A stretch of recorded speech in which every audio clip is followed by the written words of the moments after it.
जय श्री राम दोस्तों, आप देख रहे हैं YouTube चैनल ज्ञानी स्टार प्लस। तो दोस्तों, आप सभी का हार्दिक स्वागत और अभिनंदन। दोस्तों, आज हमने आपके लिए कमेंट चुना है श्रीमान जगदीश परहार और श्रीमान राजाराम कुशवाहा जी का। दोनों ने मिलकर के हमारे व्हाट्सएप पर एक कमेंट डाला है, धार्मिक पहेली बना करके पहेली डाला है। और क्या लिखा है इन्होंने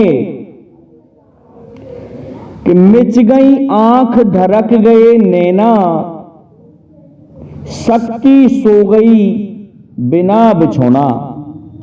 दोस्तों, इन्होंने ये जो पहेली पूछी है बहुत ही सुंदर और अच्छी पहेली है। ये महाशिवरात्रि के उपलक्ष्य में इन्होंने हमसे पूछा है, क्योंकि आज का पर्व भगवान शिव और मां पार्वती का है। तो हम ये बताना चाहेंगे कि ऐसा क्या हुआ कि माता सती बिना बिछाए ही और पत्थरों पर ही सो गई या खंडरों में ही सो गई। तो देखिए दोस्तों, इसका उत्तर जानने से पहले चैनल को सब्सक्राइब कर दो और हम श्रीमान राजाराम कुशवाहा जी और श्रीमान जगदीश परहार जी, जो हमारे बहुत ही पुराने सब्सक्राइबर हैं, इनके इस कमेंट का उत्तर आपको बताने जा रहे हैं। दोस्तों, क्या होता है कि आप सभी को लगभग विदित है कि महाशिवरात्रि क्यों मनाई गई। महाशिवरात्रि दोस्तों वर्ष में एक ही बार आती है और ये पुराणों में बताया गया है कि इस दिन भगवान भोलेनाथ और माता पार्वती का विवाह हुआ था। तो विवाह हुआ तो उस विवाह में जब मां पार्वती भोलेनाथ के घर आ गई तो भोलेनाथ जी कहने लगे, पार्वती जी घूंघट हटाइए। तो पार्वती जी ने घूंघटे को हटाया और मुंह दिखावनी मांगने लगी कि मुझे कुछ नहीं चाहिए, आप त्रिलोकी के नाथ ही चाहिए। लेकिन मैं एक बात पूछना चाहती हूं। जैसे ही घूंघटा उठाया तो मां पार्वती की नजर सीधे ही पड़ती है भगवान भोलेनाथ के गले पर, जिसमें मुंडों की माला लटकी हुई थी। उन मुंडों की माला को देख करके मां पार्वती कहने लगी, हे भोलेनाथ, ये मुंडों की माला आपके गले में ये क्या है, मेरी समझ में नहीं आ रहा। इस पर भगवान भोलेनाथ कहने लगे कि ऐसा है पार्वती, ये नरमुंडों की जो माला है, मैं कोई हत्यारा नहीं हूं, मैंने किसी इंसान को नहीं मारा। ये तुम्हारे ही जितने जन्म हुए हैं उनकी मुंडों की माला है। तुमने 108 बार जन्म ले लिया, इसलिए आप मरती गई और मैं आपके प्यार में पागल होता गया और मैंने आपके उन मुंडों को काट करके मेरे गले में लटका लिया, जिससे मुझे तसल्ली रहती है कि मेरी भार्या मेरे साथ है, मेरी प्रिया मेरे साथ है। जब इस तरह से कहा तो कहने लगी पार्वती, तो फिर क्या भगवान महादेव, आप एक बात बताइए कि आप उसी शरीर से चले आ रहे हैं, उसी देह से, और मेरे 108 जन्म हो गए।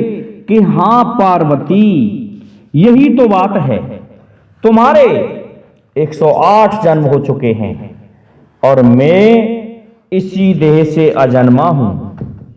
कहने लगी कि तो कोई ऐसा उपाय कीजिए कि भोलेनाथ सुनिए। अरे बार बार मोए मरना पड़ता सुन भोले भंडारी, अरे बार बार मोए मरना पड़ता सुन भोले भंडारी, और काया अमर होएगी मेरी राखूं लाज तुम्हारी। इस तरह से कहने लगी पार्वती, हे भगवान, ऐसा उपाय बताइए जिससे मेरी काया अमर हो जाए और मैं तुम्हारे लिए हमेशा खड़ी रहूं। इस पर भगवान भोलेनाथ कहने लगे कि ऐसा है पार्वती, उपाय तो मेरे पास में है। एक कथा है, उस कथा को अगर तुमने सुन लिया तो तुम भी मेरी तरह अमर हो जाओगी, इसी शरीर से रहोगी, आपको मरना नहीं पड़ेगा। कहने लगी तो उसे सुनाइए हे प्रभु। तो क्या कहने लगे भगवान भोलेनाथ कि ऐसा है, जो भी कोई इस अमर कथा को थोड़ा भी सुन पाएगा वो न मरेगा किसी के मारे, खुद ही अमर हो जाएगा।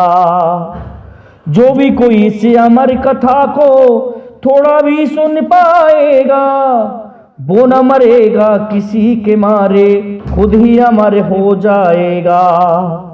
ऐसा है पार्वती, जो इस अमर कथा को थोड़ा सा भी सुन लेगा तो वह किसी के मारे नहीं मरेगा।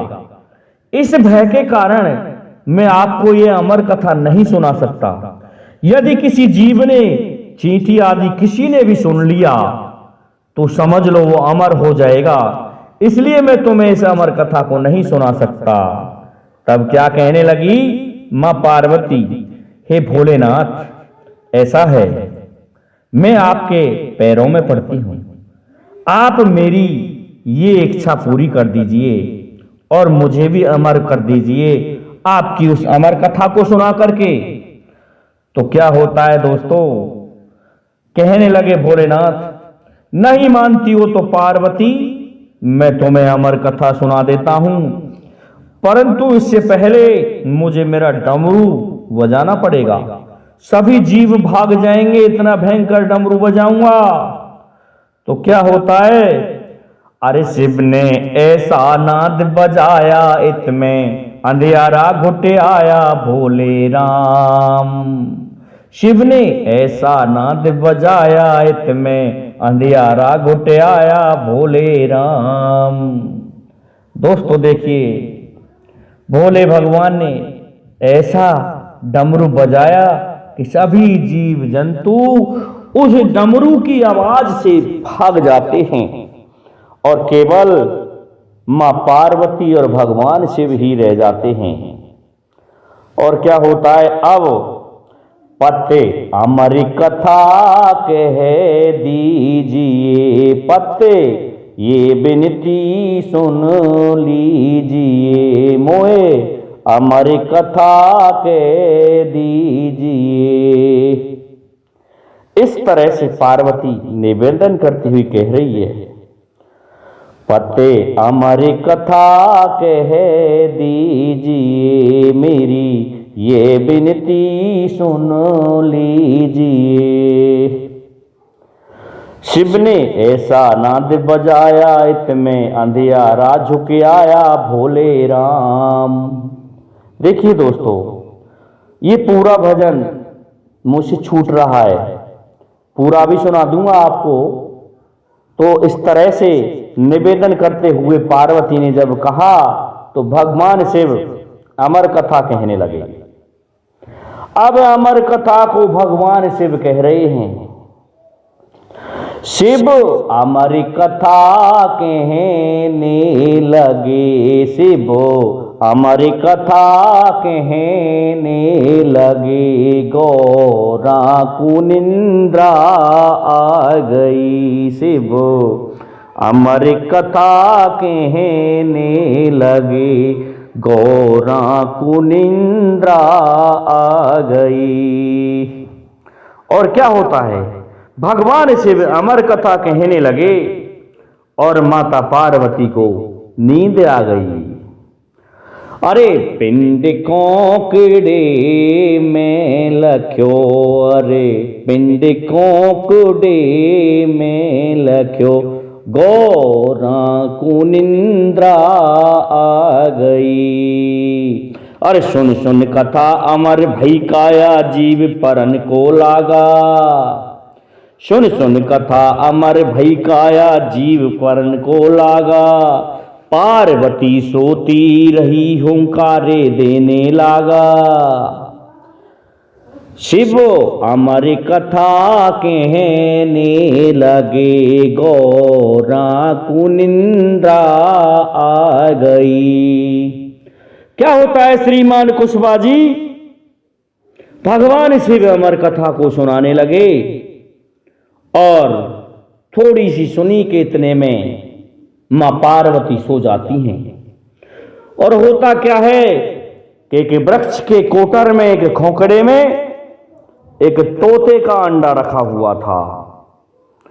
और वह तोते का अंडा जब ये कथा सुन रहा था तो उस अमर कथा को सुन सुन के उस अंडे में जीव पड़ने लग गया और उस अंडे को फोड़ करके वह तोते का बच्चा बाहर आ गया और पंख उगने लगे और माता पार्वती सो जाती हैं और भगवान भोलेनाथ कथा सुनाए जा रहे हैं और तोता हाँ हाँ हूं की आवाज करने लगा। दोस्तों केवल तोता ही इस तरह से बोल सकता है, इंसान की तरह से हूं गुटुरगू करते हुए देता रहा हुंकरा और भगवान शिव सुनाते रहे। थोड़े समय पश्चात होता क्या है, मां पार्वती जागी और कहने लगी, हे भोलेनाथ आप कथा सुना रहे हैं? कहा अरे कि मैं तो सो गई और इस स्थान तक सुनिए, मुझे थोड़ा सा जरा पीछे से बताना। भगवान भोलेनाथ कहने लगे, पार्वती क्या कह रही हो? आपने हुंकारा नहीं दिया मेरी बा में कथा में? कि नहीं, कि ये हुंकारा कौन दे रहा है तुम्हारे स्थान पर? देख लो, सुन लो। दोस्तों वह तोते का बच्चा हूं करके दे रहा था। तब तक उस अमर कथा के प्रभाव से उसके पंख भी उड़ने लायक हो गए। शिव इत बित को देखने लगो, शिव इत बित को देखने लगो, गौरा को निंद्रा आ गई। अरे पिंड को कीड़े ते उड़ो, गौरा ने देखो जामे तो। शिव इत बित को देखने लगो, गौरा को निंद्रा आ गई। हरे पिंड को कीड़े ते उड़ो, भोला ने देखो जामे तो। क्या होता है दोस्तों, जब भगवान शिव ने यह सुना कि इसके स्थान पर किसी और ने हुंकारा दिया है तो भगवान शिव इधर उधर टटोलने लगे कि कौन हुंकारा दे रहा था। भय के कारण श्रीमान जगदीश परिहार जी वह तोता उड़ने लगा और भगवान शिव ने उड़ते हुए देखा। तो भगवान शिव ने क्या किया कि हो सकता है नया ही नया अमर हुआ है, अभी तो मर जाएगा नहीं, जीवन भर दुख पाएगा, क्यों ना लेके इसको मार दिया जाए। भगवान शिव क्रोधित हो जाते हैं और क्रोधित होकर के अरे ले त्रिशूल छोड़ दियो पीछे, शंकर चले पिछारी। और आगे आगे तोता जा रो, भोला चले पिछारी। भोले राम पत्ते ये विनती सुन लीजिए, मोए अमर कथा कह दीजिए। पत्ते ये विनती सुन लीजिए। आगे आगे तोता जा रो, शंकर चले पिछारी। और कैसे तो जाने बचाऊं भोले राम। दोस्तों तोता सोच रहा है मैं जान कैसे बचाऊं भगवान शिव से, इसने तो मेरे पीछे त्रिशूल को छोड़ दिया है, अपने पशुपति अस्त्र को छोड़ दिया है, और मैं इससे कैसे बच पाऊंगा। ये सोच रहा था तोता। और तोता क्या होता है, उड़ते उड़ते तोता दोस्तों ऐसे स्थान पर पहुंच जाता है जहां पर महर्षि वेद व्यास कृष्ण द्वैपायन की पत्नी दोस्तों स्नान करके दरवाजे में खड़ी हुई जमाई ले रही थी। और जमाई ले रही थी तो होता क्या है, तोता एक साथ भाग करके उसके मुंह में प्रवेश कर जाता है और मुंह से उसके पेट में पहुंच गया। और तोता पेट में पहुंच गया तो वह औरत देखती रह गई। और होता क्या है, अरे व्यास मुनि की नारी के सुआ, व्यास मुनि की नारी के सुआ, बास गर्भ को ले लियो सुआ, बास गर्भ को ले लियो।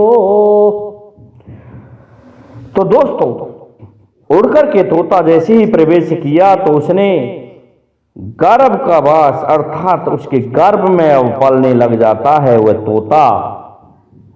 अब देखिए दोस्तों तोता का अर्थ ही सुख होता है। तो भगवान शिव कहने लगे बेटा कभी तो बाहर आएगा, देखूंगा तुझे, जब निकलेगा जब ही मारूंगा, छोड़ूंगा नहीं।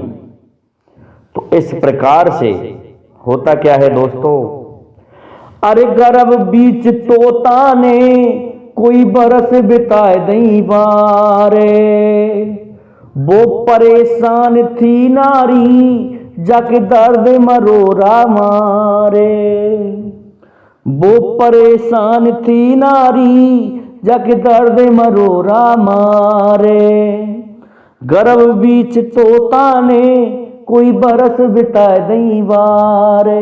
दोस्तों 12 वर्ष बीत गए उस तोते को व्यास मुनि की पत्नी के गर्भ में, लेकिन जन्म लड़के का हुआ न लड़की का हुआ। पार्वती जी ढूंढती हुई जा रही हैं और क्या कहती हैं ढूंढते हुए कि हे प्रभु आप जगिए। और आपने स्वयं ने ये कहा था कि जो भी कोई इस अमर कथा को थोड़ा भी सुन पाएगा और वो ना मरेगा, किसी के मारे खुद ही अमर हो जाएगा। अरे त्रिलोकीनाथ ये तो अमर हो गया और आप इसको मारना चाहते हैं। कहने लगा गौरा गजब हो गया पार्वती, सब रात पचो में तोते और का पूछे तू मोते।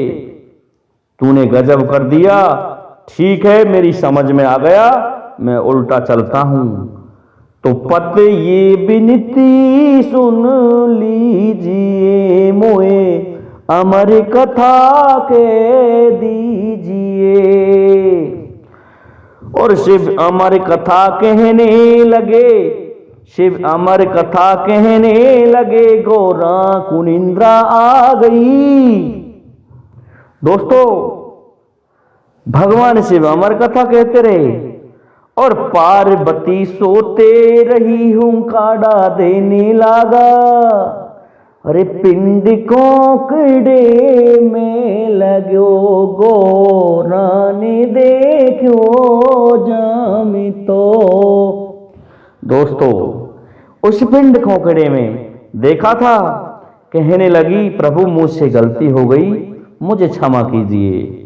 इस प्रकार से क्षमा याचना करके भगवान शिव को मां शक्ति मां पार्वती लेकर के आ जाती हैं वापस कैलाश पर। और दोस्तों तब जाकर के व्यास मुनि की पत्नी से एक बच्चे का जन्म हुआ जिसका नाम था सुखदेव, क्योंकि तोता का ही तो सुख बना था इसलिए उसका नाम सुखदेव रखा गया, जिसने अमर कथा सुनाई थी राजा परीक्षित को। और राजा परीक्षित ने यह कथा सुनी अमर कथा। दोस्तों इस तरह से मां पार्वती बिना ही बिछौना के सो गई कि मिच गई आंख ढरक गए नैना और शक्ति सो गई बिना बिछौना। दोस्तों, ये हमने आपके लिए भगवान शिव के उचित अवसर महाशिवरात्रि पर आपको ये वीडियो लेकर के आए हैं। तो दोस्तों, इसे लाइक, शेयर और सब्सक्राइब कीजिए, साथ ही बेल आइकन को भी प्रेस कर दीजिए। और दोस्तों, किसी दिन समय मिला तो हम ये संपूर्ण जो भजन बनाया है इसे गा करके सुना देंगे। आज हम इसको ढंग से भी नहीं सुना पाए, आप कहेंगे कि ये पूरा भजन नहीं सुनाया आपने, इसको सुना देंगे। तब तक के लिए दोस्तों, जय हिंद, जय भारत, जय जय श्री राधे, जय जय श्री राम।